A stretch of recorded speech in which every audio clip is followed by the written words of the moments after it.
Continue. हाँ जी। Mute कर ले। एक होता है लायोफोबिक कोलॉइड। विशाल थोड़ा सा अटेंशन रखो प्लीज क्लास में। लायोफोबिक कौन से होते हैं? जो लिक्विड हेटर हो। फोबिक मतलब हेटर। तो ये ना नीचे गिर जाते हैं, मुझे फिर उठा के लाना पड़ता है, तब जाके ये फैलते हैं। यहाँ पे मुझे स्पेशल मेथड करने पड़ते हैं, स्पेशल मेथड, इन दोनों को एक दूसरे में मिक्स करने के लिए। आज वही मतलब पढ़ेंगे एंड में, बिल्कुल स्पेशल मेथड। तो पहले ये बताओ कि इन दोनों में से रिंकू आप बताएंगे किसको बनाना इजी है, मीन्स डाला और मिक्स होके बन तुरंत।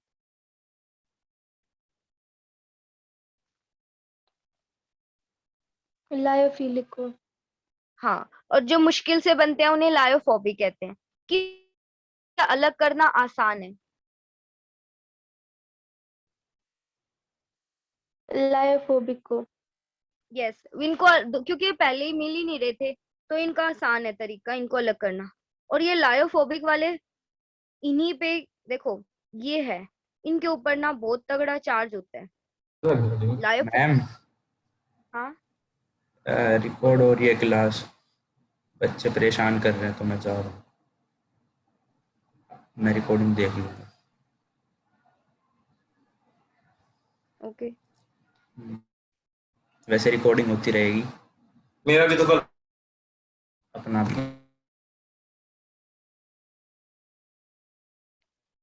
देखिए रिंकू देखो ध्यान से, ये मेरे पास ना लायोफोबिक कोलॉइड है। इसके ऊपर क्या होता है? चार्ज। किसी तरीके से इस चार्ज को मैं हटा दूं तो ये बहुत सारे पार्टिकल पास आके चिपक के गिर जाएंगे। इसे बोलते हैं प्रेसिपिटेशन। आवाज आई ना? Yes ma'am.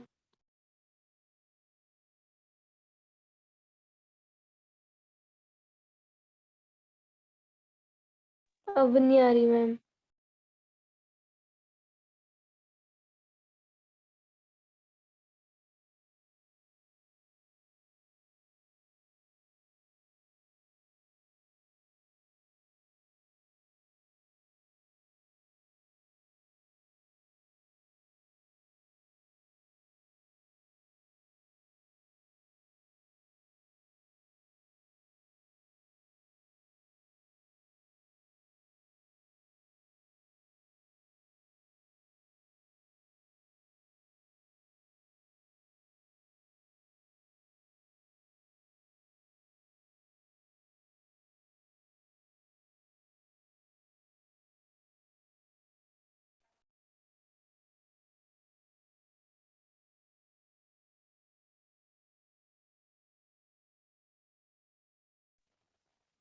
देखिए रिंकू, हम इस चार्ज को कैसे कैसे हटा सकते हैं। नंबर वन, ध्यान से सुनना रिंकू। नंबर वन, ये मेरे पास यस कोई मैम। चीज है, ठीक है, लिक्विड है, ये कोलॉइड है, इसके ऊपर चार्ज पड़ा हुआ है चारों तरफ। अच्छा, ये साइड में कौन है? ये साइड में कौन है? लिक्विड, यानी डिस्पर्जन मीडियम। जैसे कि पानी है, मान लो दूध है, जो भी है, ये मीडियम है। अगर मैं इसको नीचे से गर्म कर दूं, गर्म, बताओ क्या होगा? गर्म करने से क्या होता है? पानी उबलता है, हिलने लगता है। यस और नो? Yes ma'am. होता है ऐसा। तो जब आप इस पानी को ये पानी है,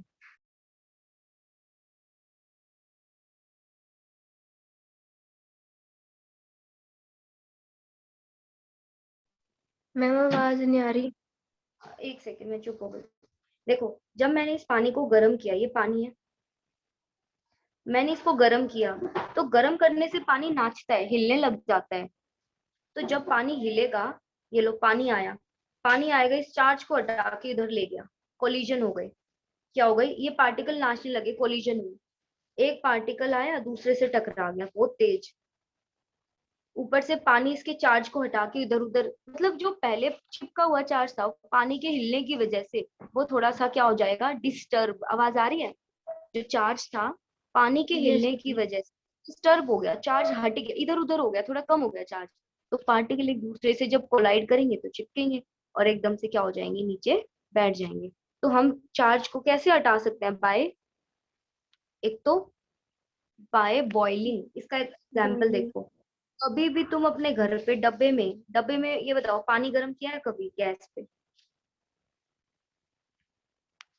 कि कभी भी डब्बे गैस में। पे पानी पानी को जब गर्म कटोरी में, गिलास में, या किसी भी चीज में या बर्तन में पानी को गर्म करने रखते हैं, तुम्हें पता है पानी में कितने सारे पार्टिकल्स होते हैं, मिट्टी के या डर्ट के, हमें दिखते नहीं है, बहुत छोटे, बहुत छोटे, दिखाई नहीं देते, वो घूम रहे होते हैं, पता नहीं चलता। पर लेकिन जब पानी को गर्म करती हो ना, एक बार नोटिस करना, कभी भी, मैंने तो किया है, जिस जिस डब्बे में पानी को गर्म करती है ना, उस डब्बे के चारों तरफ, चार दीवारी पे कुछ सफेद सफेद सा आ जाता है, कभी नोटिस किया है? Yes ma'am. नमक या जो गंदगी सी ना, वो उस, जैसे कि हम पहले बाल्टी में ना रोड डाल के, ये बाल्टी है मान लो, इसमें रोड डाल के भी गर्म करते थे कभी कभार पहले, अब तो गीजर है बहुत टाइम से। तो ये जो रोड थी, रोड, तो ये बाल्टी की चार तरफ ना गंदी हो जाती थी, ये कहीं बहुत लंबे समय तक करते रहने से वो बाल्टी ही खराब सी हो जाती। क्यों? क्योंकि वो जो गंदगी थी वो उस पानी से अलग हुई। कैसे? बॉइलिंग करके।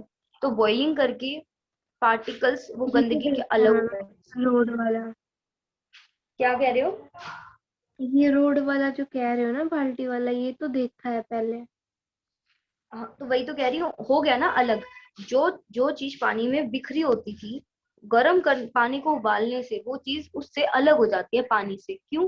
कोएगुलेशन। क्या हो जाता है? कोएगुलेशन या प्रेसिपिटेशन या फ्लोक्यूलेशन। डिस्पर्स फेज मीडियम से क्या हो जाता है? अलग। तो पहला पॉइंट बताओ, हम कैसे अलग कर सकते हैं मीडियम को और फेज को? By boiling. By boiling. हम बॉईल करके एक दूसरे से इनको क्या कर सकते हैं? अलग कर सकते हैं।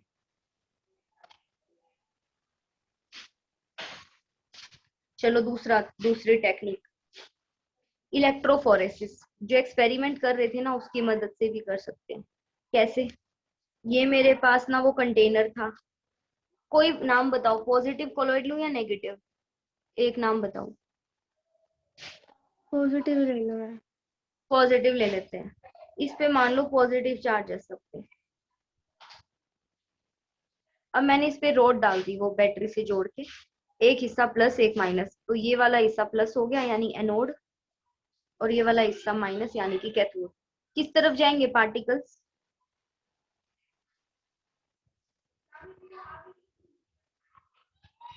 पार्टिकल्स कहाँ जाएंगे? नेगेटिव की तरफ। कैथोड।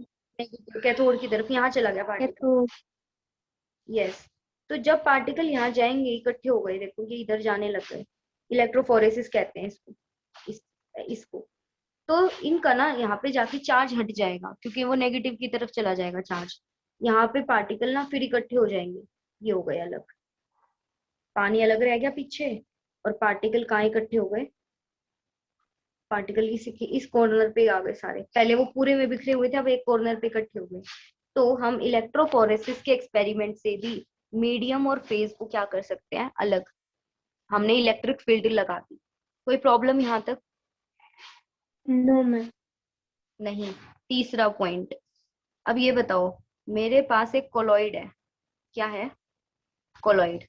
इस पे ना पूरे पे पॉजिटिव चार्ज है, इस पे भी पॉजिटिव, इस वाले पे भी पॉजिटिव, इस वाले पे भी पॉजिटिव, हर एक पार्टिकल पे पॉजिटिव चार्ज है सपोज। ठीक है? और ये कोई दूसरा कोलॉइड है, इसमें क्या है? हर एक पार्टिकल पे नेगेटिव चार्ज है। तो दो अलग अलग चार्ज वाले मैंने कोलॉइड ले लिए।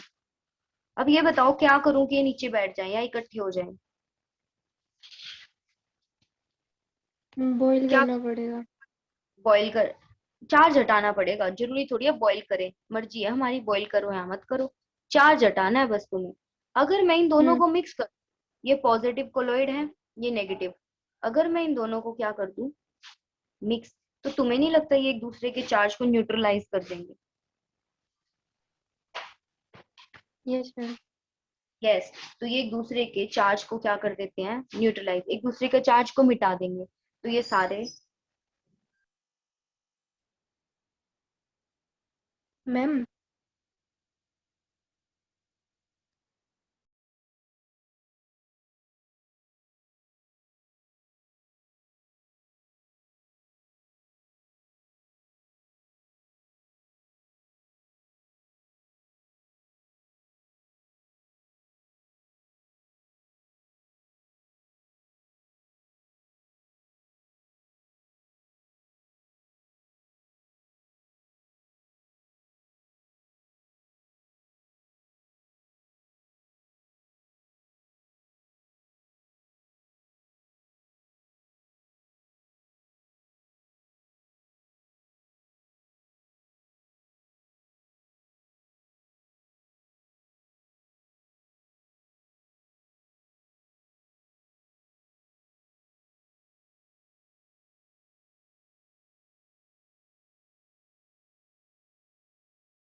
रिंकू क्या पूछ रहे थे तुम?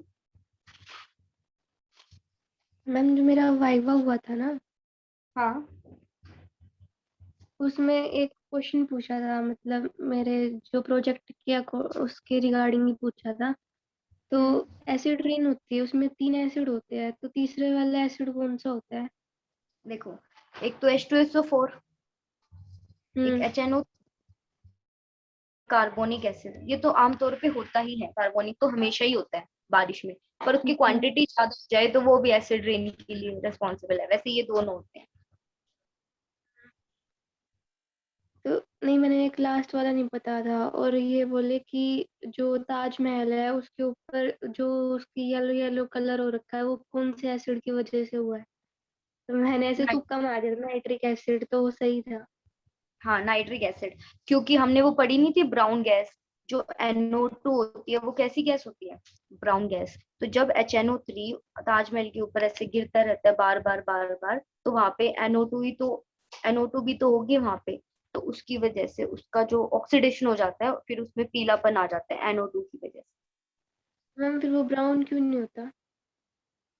क्योंकि वो मतलब ब्राउन, बहुत सारा जब ब्राउन कलर येलो कलर इकट्ठा हो जाता है ना कहीं पे, तो फिर हम हम्म। उसे फिर तो थोड़ा सा डार्किश ब्राउन कह देते हैं।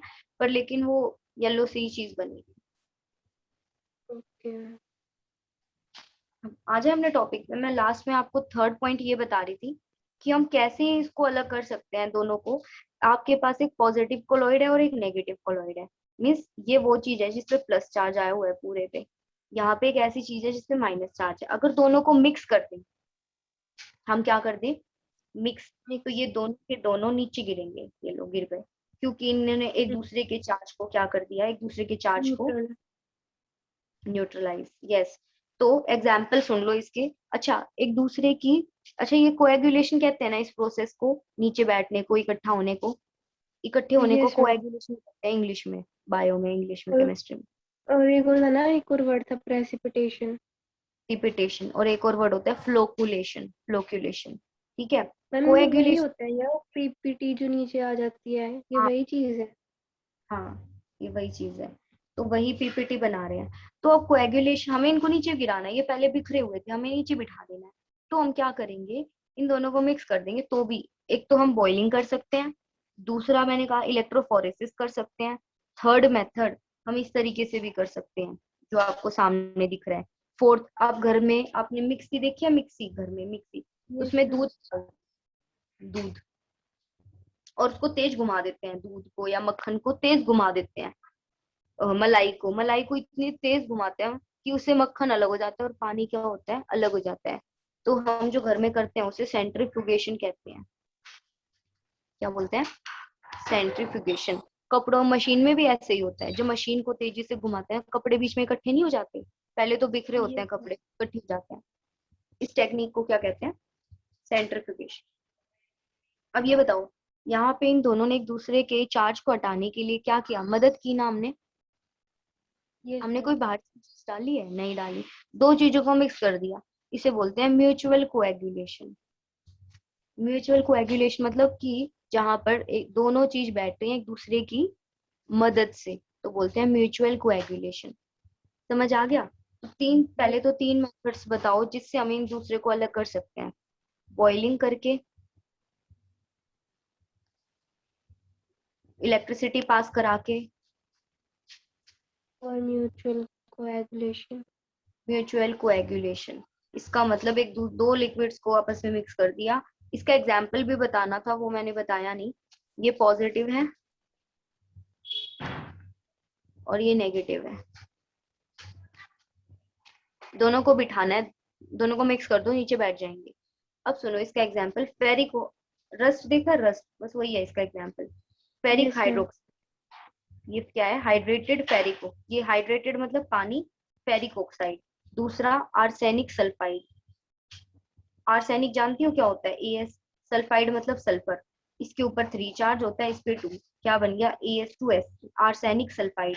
आर्सेनिक सल्फाइड नेगेटिव होता है और फेरिक हाइड्रोक्साइड क्या होता है, पॉजिटिव। ये दोनों को मिक्स करते हैं ना, म्यूचुअल कोएगुलेशन होते हैं। अगर हम पूछे बादल, बादल कोलॉइड होता है या नहीं होता है? क्योंकि हवा में गैस होती है, गैस में पानी की बूंदें इकट्ठी हो जाती है, तो उसको हम क्या कहते हैं? क्लाउड। जब हवा में बारिश की बूंदें इकट्ठी हो जाती हैं एक जगह पर, हवा मतलब हवा, पानी, पानी की बूंदें, उसे हम क्या कहते हैं? क्लाउड। यानी लिक्विड गैस में फैला हुआ है। रिपीट करूं, लिक्विड गैस में फैला हुआ है। क्या? वाटर गैस में फैला हुआ है। तो बारिश कैसी होती है वो देख लो। ये कौन है? क्लाउड। क्लाउड। ये भी कौन है? क्लाउड। इधर वाला जो बादल है ना, इसके इसमें भी पानी की बूंदें हैं। फिर एक इधर इधर बादल है, उसपे भी पानी की बूंदें बिखरी हुई हैं, पानी की बूंदें। पर ये फर्क ये है कि इस वाले बादल पे पॉजिटिव चार्ज है बूंदों पे, और इस वाले बादल पे, हर बूंद पे नेगेटिव चार्ज है। तो ये कैसे बारिश होती है? जब दो बादल आपस में टकराते हैं। ये दो बादल टकरा गए, एक पे पॉजिटिव चार्ज था सारे पे, एक पे नेगेटिव। पॉजिटिव वाले चार्ज ने नेगेटिव वाले चार्ज को क्या कर दिया? न्यूट्रलाइज। तो सारी बारिश की बूंदें कहाँ गिरेंगी? क्योंकि उनपे तो चार्ज हट गया। चार्ज हटती वो कहाँ गिर जाएंगी? हवा में से। समझ रहे हो? नीचे। Yes ma'am. जैसे चार्ज में उनका भाई चार्ज था, इसीलिए तो वो गैस में फैली हुई थी हवा में। सोचो, इमेजिन करो, आकाश में हवा में है, उस हवा में बारिश की बूंदें फंसी पड़ी हैं, उनका चार्ज मिटा दो, कहाँ गिरेंगी? नीचे गिरेंगी। तो इसी चीज को हम क्या कहते हैं? Mutual coagulation. म्यूचुअल, आवाज आ रही है? इसे क्या कहते हैं? Yes mutual ma'am. कोएगुलेशन। बादलों से बारिश का आना, बारिश का आना भी कोएगुलेशन होता है, नीचे बैठ जाना, या प्रेसिपिटेशन। इंग्लिश चैनल सुनती हो अगर न्यूज के, तो वो कभी बारिश आना नहीं बोलते, तो कहते हैं आज नरेला में प्रेसिपिटेशन होगा। प्रेसिपिटेशन मतलब कि बारिश होगी, रेन। और ये रेन शब्द नहीं यूज करते। यहाँ तक याद आ गया हो तो अगला टॉपिक शुरू करते हैं। 1 मिनट रुको। अब हम चिमनी पढ़ेंगे। पहली बात तो चिमनी, चिमनी देखिए यस मैम, मैं भी। हैगी ना। तो हम चिमनी देखते हैं, चिमनी कैसे काम करती है। ये बायो में भी है और ये केमिस्ट्री में भी है। तो जिसने इसके बारे में बताया था उसका नाम था कॉटरेल। नाम याद करो, कॉटरेल।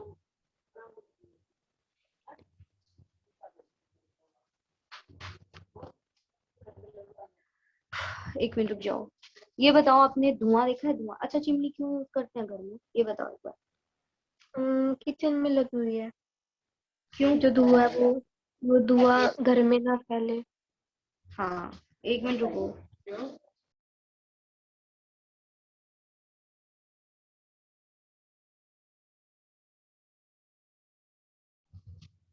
देखो, हम चिमनी क्यों यूज करते हैं, चलो हमारे घर की छोड़ो। जैसे कई लोग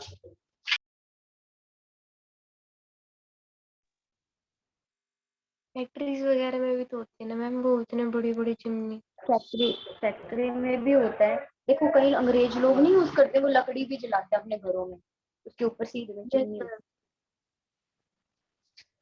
तो वो क्यों करते हैं? और फैक्ट्री में भी यूज होता है क्योंकि जहाँ से धुआं निकलता है, ये धुआं है, ये धुआं बहुत हार्मफुल होगा, क्योंकि इसमें इतनी गंदी गैस और डर्ट, वो होंगे कार्बन के पार्टिकल, जो पूरे हर जगह फैल जाएंगे।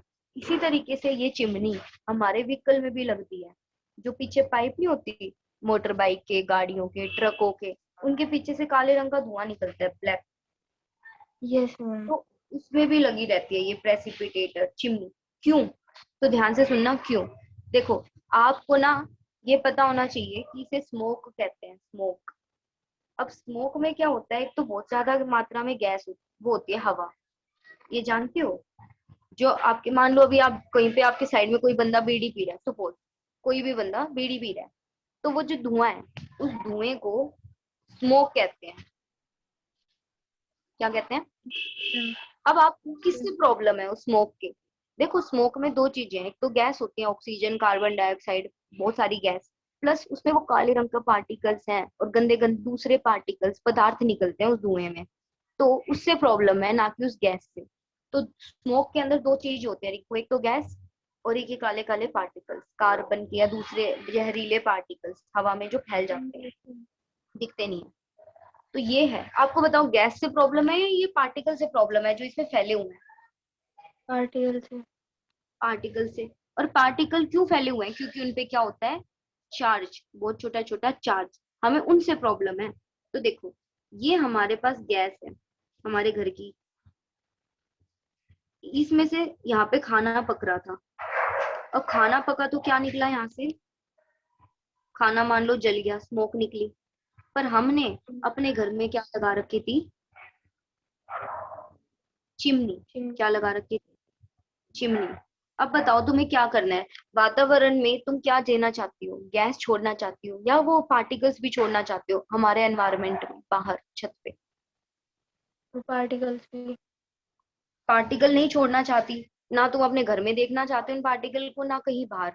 आप चाहते हो छत पे गैस बाहर निकले, ना कि पार्टिकल्स।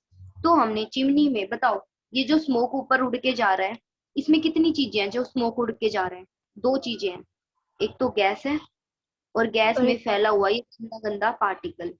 अब हमने चिमनी में ना क्या लगा रखा है, इलेक्ट्रिक फील्ड। यहाँ पे करंट, चिमनी कब चलती है, जब बटन ऑन करती हूँ तभी तो चलती होगी, सारा दिन चलती है हमारी तो बटन से चलती है। तभी चलाते हैं मैम।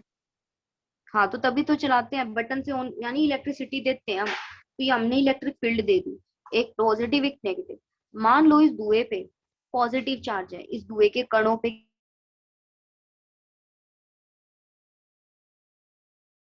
चिमनी में, चिमनी ढकी होती है ना नीचे से। Yes ma'am.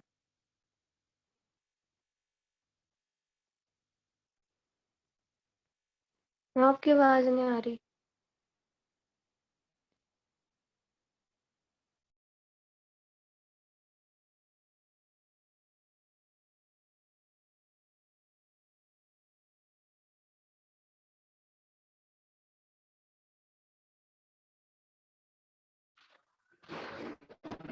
हेलो।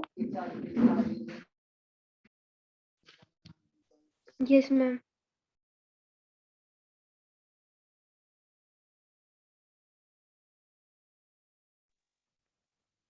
मैं वाईफाई बंद कर देती हूँ।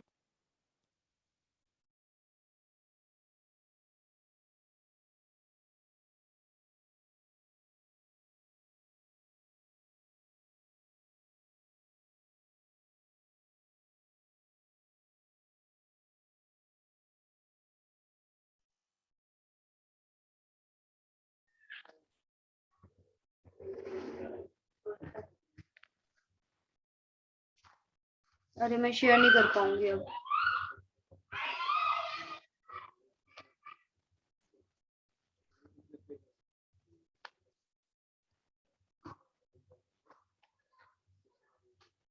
वॉइस आ रही है मेरी। Yes ma'am. देखो मैंने कहा था कि हमारे पास खाना रखा है, खाने में से क्या निकल रहा है, स्मोक। खाने में से स्मोक निकला, पर हमारे घर में एक बढ़िया चीज थी, उसका नाम था चिमनी। चिमनी पे क्या लगी रहती है रिंकू, वॉइस ठीक से आ रही है। Yes ma'am. देखो चिमनी में प्लेट ये लगी रहती है। अब जब ये स्मोक ऊपर जाएगा, देखो ये स्मोक है, इसमें गैस है आसपास और ये गंदा पार्टिकल है। इस पार्टिकल पे क्या होता है, मान लो पॉजिटिव चार्ज है, पॉजिटिव चार्ज किससे चिपक जाएगा, नेगेटिव से। जैसे ही वो चिपकेगा ना ऊपर जाके नेगेटिव से, तो इसकी ये नेगेटिव तो इधर चला गया, इस पार्टिकल पे से चार्ज हट गया, बताओ क्या होगा, चार्ज हटने से वो क्या होगा, गिरेगा या वहीं रहेगा, गिर जाएगा। गिर जाएगा, और गिर के वो नीचे गिर जाएगा ऐसे। ये सारे पार्टिकल, हवा के सारे पार्टिकल, जो इस धुएं के पार्टिकल तो नीचे बेसमेंट में, तभी देखा है बेसमेंट कितना गंदा हो जाता है, उसे धोना पड़ता है, मतलब मेरी मम्मी धोती रहती है हर 2-3 महीनों में उसको, बार बार बार। Yes ma'am. तो ये धोना क्यों पड़ता है, क्योंकि वो गंदगी नीचे गिर जाती है। अब बाहर सराउंडिंग में क्या जाएगा, सिर्फ गैस। अब गैस। धुआं बाहर नहीं जाए, वो धुआं का गंदे कण बाहर नहीं जाएंगे, सिर्फ हवा बाहर जाएगी, ओनली गैस। इसी तरीके से इसे हम फैक्ट्रियों में लगाते हैं, यूं समझ लो कि ये फैक्ट्री है, ये हमारी फैक्ट्री है। यहाँ फैक्ट्री में बड़ी बड़ी क्या लगी होती है, चिमनी। इनमें से क्या आ रहा होता है, धुआं, पर लेकिन वो गैस वाला आता है। हाँ, काफी हद तक यहाँ चिमनी होती है, वो इस काफी हद तक इस धुएं को बाहर नहीं जाने देती, रोकते हैं। तो यहाँ जो चिमनी लगी रहती है वो इसी प्रिंसिपल पे काम करती है। बताओ यहाँ पे किस प्रिंसिपल पे काम किया इस चिमनी ने, मैंने क्या किया था, इलेक्ट्रिक फील्ड लगाई थी, उससे पार्टिकल्स नीचे गिर गए थे। तो ये कौन सा मेथड था? अभी हमने वैसे डिस्कस किया था, जहाँ पे इलेक्ट्रिक फील्ड दी जाती है, क्या कहते हैं यस उसको? मैम। क्या बोलते हैं उसको, जहाँ पे बिजली दी जाती है ताकि पार्टिकल्स का चार्ज हट जाए? इलेक्ट्रो कुछ था, और अगेन याद कर। इलेक्ट्रोफोरेसिस। इलेक्ट्रोफोरेसिस। अच्छा, यहाँ पे पीपीटी बनाए गए हैं ना, मतलब पार्टिकल्स को नीचे बिठाया गया है। इसे प्रेसिपिटेशन भी कहते हैं, कोएगुलेशन भी कहते हैं, फ्लोक्यूलेशन भी कहते हैं, नीचे गिरना भी कहते हैं हिंदी में। तो इसे, इस मशीन को बोलेंगे प्रेसिपिटेटर, क्योंकि इसकी सहायता से पीपीटी बने। और इसको किसने दिया था? कॉटरेल ने। किसने? तो इसे बोलते हैं कॉटरेल प्रेसिपिटेटर, जो मैंने अभी पढ़ाई की चिमनी, कॉटरेल यस। प्रेसिपिटेट। अगर मैंने पूछा वो किस प्रिंसिपल पे काम करता है, तो इसका एग्जाम आंसर क्या होगा? किस प्रिंसिपल पे काम करता है, किस एक्सपेरिमेंट की वजह से हमने इसको बनाया चिमनी? इलेक्ट्रो। फोरेसिस। और ये वैल्यू बेस्ड क्वेश्चन भी बन सकता है कि इससे क्या, क्यों अच्छा है ये, इससे हमारा इको फ्रेंडली एनवायरमेंट रहेगा, राइट? तो कोटरल प्रेसिपिटेट मैं आपको पढ़ा चुकी हूँ। ये किस प्रिंसिपल पे काम करता है? इलेक्ट्रोफोरेसिस। दूसरा, बादल एक दूसरे से टकराते हैं, वो किस पे काम करते हैं? Mutual coagulation. क्या हुआ वहां यस। पे? Mutual coagulation. कोएगुलेशन। बिल्कुल सही। अब लास्ट टॉपिक है, इसके बाद ये चैप्टर ऑलमोस्ट खत्म। एक क्लास लगेगी, कल विशाल आएगा जब।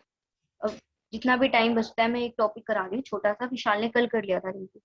अब एक बात बताओ, ये मेरे पास कोलॉइड है या सॉल्यूशन है, जहां में एक चीज दूसरे में फैली रहती है? कोलॉइड है या सॉल्यूशन है?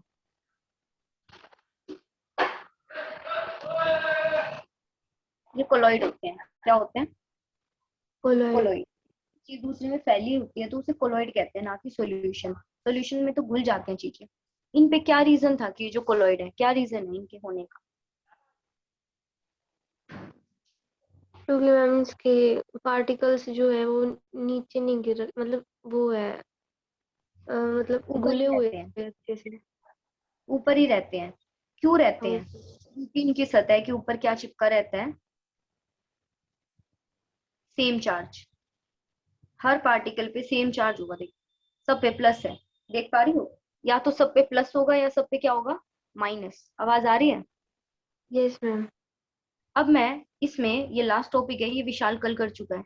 अगर मैं इसके ऊपर नमक डाल दूं, नमक का सोल्यूशन, नमक, नमक में दो चीज होती है, प्लस और माइनस। कौन सी यस। चार्ज है? कौन इन दोनों में से कौन आके इस पॉजिटिव चार्ज को हटा सकता है? सीएल। CL minus. तो सीएल माइनस की मदद से हम इस पूरे चार्ज को हटा देंगे, ये नीचे बैठ जाएगा। Na कहाँ रहेगा? Na इधर उधर घूमता रहेगा, इसकी कोई दिक्कत नहीं। ये तो इधर उधर घूमता रहेगा, पर सीएल आके इस चार्ज को हटा देगा, ये नीचे गिर जाएगा। तो पीपीटी किसकी मदद से बने? Na की मदद से या सीएल की मदद से, वो जो पीपीटी बन रहे सीएल की वजह से। हैं? तो जिसकी जिसकी मदद से पीपीटी यानी प्रेसिपिटेट बनते हैं, प्रेसिपिटेट, या जिसकी मदद से कोएगुलेशन होता है, तो उसे बोलते हैं कोएगुलेटिंग आयन। क्या बोलते हैं? कोएगुलेटिंग आयन, या precipitating meeting ion, ion. Flocculating ion. बस आयन नाम जोड़ दिया बीच में, मतलब जिसकी सहायता से पीपीटी बने उसे कोएगुलेटिंग, फ्लोक्यूलेटिंग या प्रेसिपिटेटिंग आयन कहते हैं। याद हो क्या होगा? अब मुझे एक बात बताना सोच समझ के। ये मेरे पास कोई कंटेनर है, इस पूरे पे नेगेटिव चार्ज बिखरा हुआ है, ठीक है? नमक डाल दिया तो कौन सा हिस्सा आके इसको न्यूट्रलाइज करेगा? Na। Na। अगर ये मैं कह रही हूँ एक दो तीन, इनके ऊपर ना 6 चार्ज है, देखो 6 है, 6 बार माइनस है, इसको छोड़ दो अभी, सिर्फ इस पे देखो, 6 माइनस है। कितना नमक खर्च होगा? नमक के कितने मॉलिक्यूल खर्च होंगे चार्ज हटाने के लिए? 6। 6। क्योंकि एक NaCl तो एक ही Na लेके आएगा, यानी एक ही प्लस एक ही माइनस हट पाएगा। एक Na से एक माइनस, तो 6 Na आएंगे 6 माइनस हटाने के लिए। बिल्कुल सही बात है। अब मुझे ये बताना सोच समझ के, एक तो Na+ आ रहा है,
वॉइस आ रही है मेरी?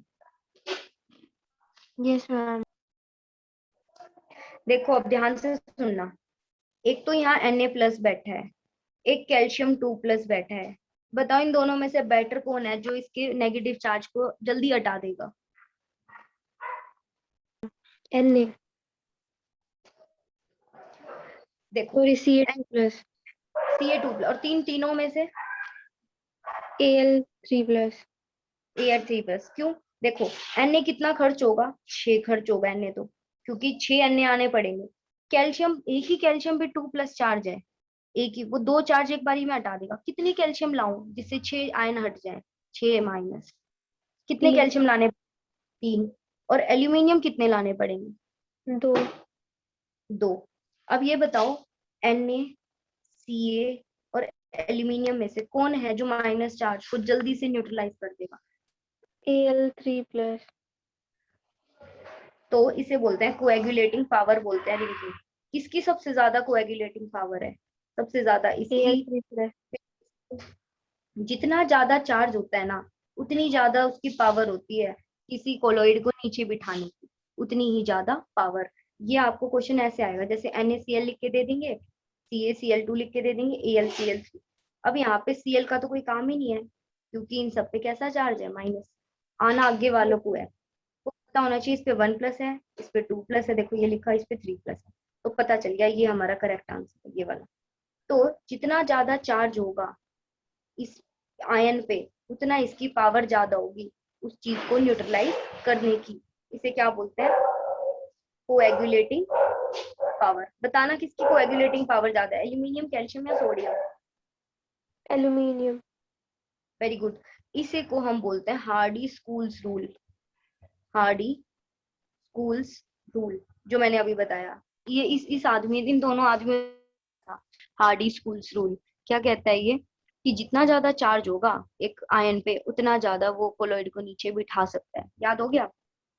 Yes ma'am. अच्छा मुझे ये बताओ, Na कितना खर्च हो रहा था?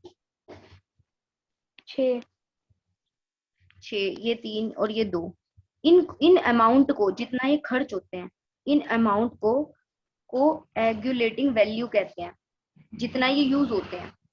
किसकी वैल्यू ज्यादा है? सोडियम की, उससे कम कैल्शियम की, उससे कम एल्यूमिनियम। तो ये बताओ अच्छा कौन है इनमें से, जो ज्यादा खर्च हो रहा है या जो कम खर्च हो रहा है? अच्छा कौन है? जो कम खर्च हो रहा है। बिल्कुल सही। तो जिसकी कोएगुलेटिंग वैल्यू ज्यादा है ना, वो अच्छा नहीं है, और जिसकी कोएगुलेटिंग वैल्यू कम है वो उतना ही अच्छा है, उसकी पावर उतनी ही ज्यादा है। यानी सोडियम, कैल्शियम और एल्यूमिनियम में से कोएगुलेटिंग वैल्यू किसकी ज्यादा है? वैल्यू इसकी ज्यादा है इस तरफ, पर पावर किस तरफ ज्यादा है? इस तरफ।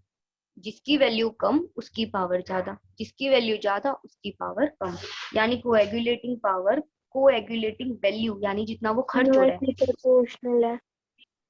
जिसकी, अगर आपको ऐसे ऑप्शन दे दूं कि भाई ये वैल्यू लिख के दिए वैल्यूज, ये 10 यूज हो रहा है, 5 यूज हो रहा है, ये 10, ये 15 और ये 3, इनमें से बेटर है कौन सा न्यूट्रलाइज करने के लिए? 15 वाला, सी।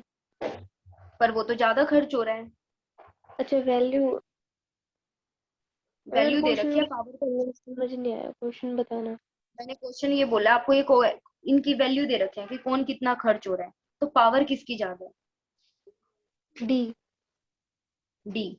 बस। तो आपको ये पता होना चाहिए। अब ये बताना मुझे, एक कोलॉइड पे पॉजिटिव चार्ज है, उसको न्यूट्रलाइज कौन सा हिस्सा करेगा नमक का? नेगेटिव वाला या पॉजिटिव वाला? नेगेटिव वाला।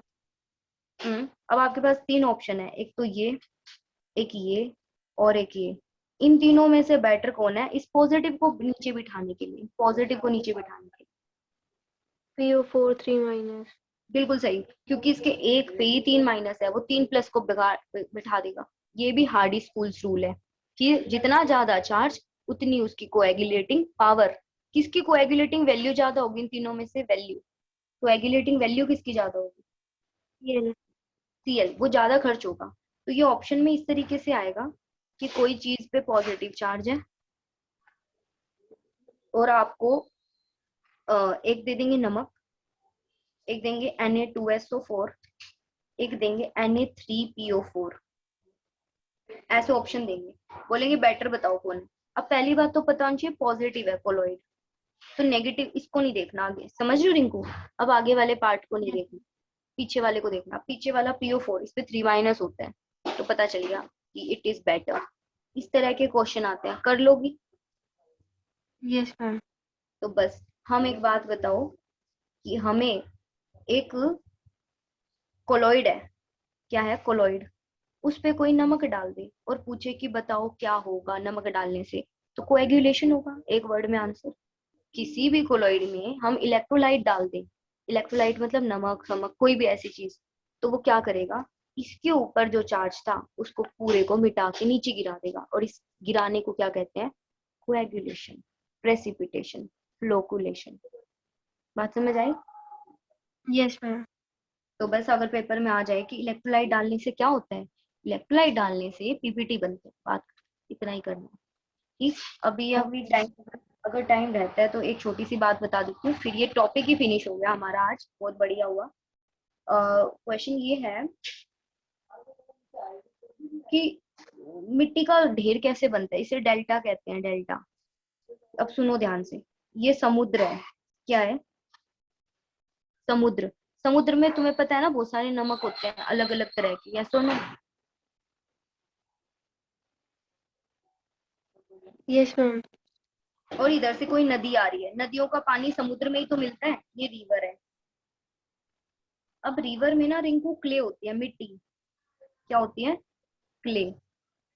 अब क्ले क्या होती है, मिट्टी, मिट्टी के ऊपर चार्ज होता है, तो जब वो समुद्र से टकराएगी, समुद्र में नमक होता है, नमक का कोई आयन आके उसके चार्ज को क्या कर देगा,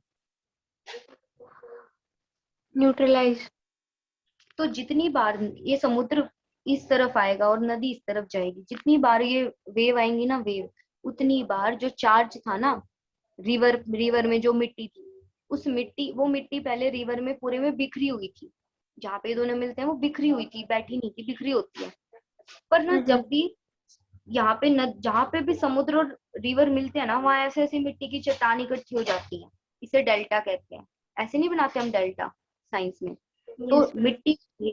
मिट्टी के ढेर इकट्ठे हो जाते हैं, मिट्टी के ढेर, इस मिट्टी के ढेर को डेल्टा कहते हैं। तो ये कैसे बनता है, तो जब